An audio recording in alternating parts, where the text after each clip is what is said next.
오늘 본문을 보면 이제 비유인데요. 한 사람이 포도원을 잘 만들었습니다. 그리고 필요한 걸 모든 걸 다 준비해 뒀습니다. 그리고 농부들에게 세를 주고 타국으로 갔습니다. 여기 포도원 만든 한 사람은 바로 하나님을 의미합니다. 하나님께서는 세상을 만드시고 우리가 필요한 것들을 세상에 다 준비해 놓으셨어요. 하늘, 땅, 공기, 물, 동물과 식물 이런 걸 다 우리가 살아가는데 다 준비해 놓고 우리를 살게 하셨어요. 하나님은 우리가 살아가는데 필요한 것들을 준비하시는 분입니다. 이 말씀 묵상하면서 이런 은혜가 깨달아졌어요. 하나님은 내가 천국에서 살아가는데 필요한 것도 준비해 놓으셨겠구나. 그렇잖아요. 물이나 뭐 이런 것들은 다 이 땅에서 살아가는데 필요한 걸 공기도 준비해 놓으셨잖아요. 이런 하나님께서 우리가 천국에서 살아가는 것도 분명히 준비해 놓으신 줄로 믿습니다. 오늘로 적용하면은 오늘 우리가 살아가는데 필요한 은혜도 준비해 놓으실 줄 믿습니다. 영적으로, 육적으로 우리에게 필요한 것들 하나님께서 준비해 놓으셨습니다. 그렇기 때문에 우리 기도해야 됩니다. 왜냐? 기도할 때 준비해 놓은 것을 주시기 때문에 그렇습니다. 구하라 받을 것이요, 찾으라 찾을 것이요, 문을 두드리라 너희에게 열릴 것이니, 그렇게 말씀하셨잖아요. 오늘도 기도를 통해서 주님께서 우리가 오늘 하루 살아가는데 필요한 두신 것들을 받아 누리는 은혜가 있기를 주의 이름으로 축원합니다. 그런데 포도원을 사용하고 있는 농부들은 이 얼마의 세를 내지 않았어요. 세를 내야 되거든요. 근데 오늘 말씀 보면 이 세를 얼마의 세라고 그랬습니다. 얼마라는 말은 헬라어로 보면 지극히 작다 이런 뜻입니다. 아주 작은 양이에요. 즉 그들이 받고 사용하고 있는 포도원에 비하면 아주 작은 양의 세예요.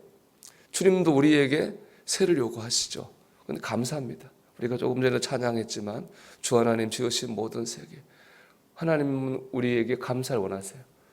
마음의 감사, 말의 감사, 몸의 감사, 물질의 감사.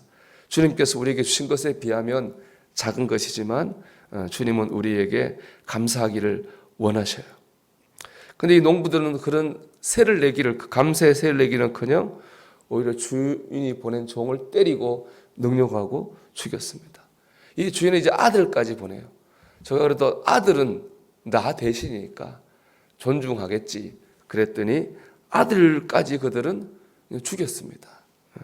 도대체 농부들은 왜 이렇게까지 할까요? 그 얼마나 세를 내기가 아무리 싫어도 그렇지 어떻게 이렇게까지 할 수 있을까요? 오늘 7절 보면은 그 농부들의 속마음이 나옵니다. 그 농부들이 서로 말하되 이는 상속자니 자 죽이자.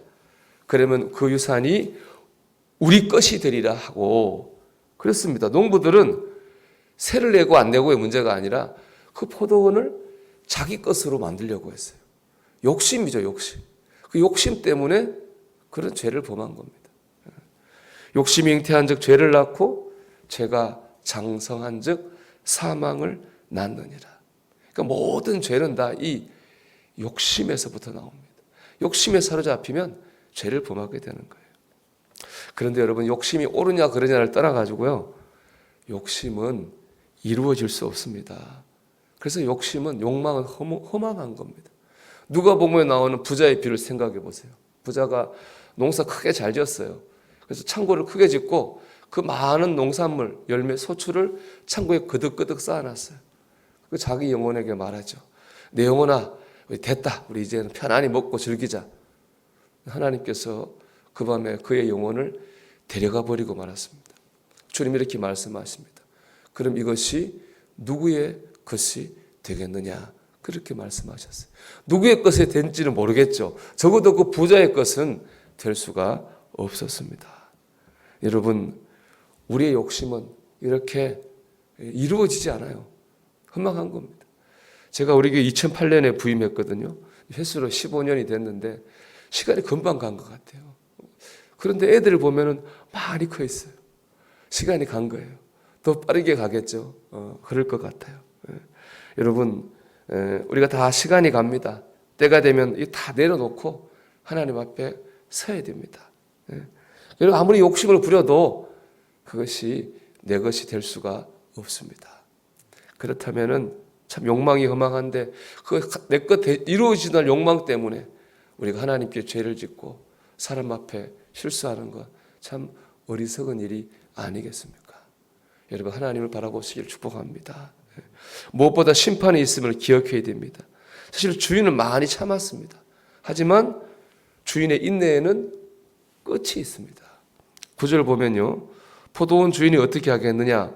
와서 그 농부를 진멸하고 포도원을 다른 사람들에게 주리라. 주인의 욕심에 차서 죄를 범한 농부들을 진멸했습니다. 그리고 다른 농부들에게 그 포도원을 주었어요. 심판의 때가 있습니다. 뿌린 대로 거둬야 될 때가 있습니다. 특히 오늘 말씀은 당시에 자칭 잘 믿는다고 자부하던 바리새인 같은 그런 지도자들을 향해 주신 말씀이에요. 그들이 겉으로는 잘 믿는 것 같지만은 속으로는 욕망에 사로잡혀 가지고 죄를 범했습니다. 주님을 알아보지 못하고 주님을 십자가에 못 박았어요. 그 결과 심판을 받는 거죠. 이를 보면 내가 지금 잘 믿는다고 할지라도 욕심에 사로잡히면 얼마든지 죄를 지을 수 있고 자칫하면 심판의 자리, 구원의 자리에서 쫓겨날 수도 있다는 말입니다. 여러분 우리가 이 욕심에 사로잡히지 않도록 우리 영혼을 잘 돌아볼 수 있기를 주 이름으로 간절히 권면합니다. 우리가 오늘도 욕망에 사로잡혀서 죄의 씨앗을 뿌리지 말고요. 하나님 주신 것을 생각하면서 감사하면서 기도의 씨를 뿌려야 되겠습니다. 그래서 얻고 누릴 수 있기를 바랍니다. 오늘도 감사로 기도하는 가운데 주님이 준비하신 것들을 공급받을 수 있는 하루가 되기를 주님의 이름으로 축원합니다.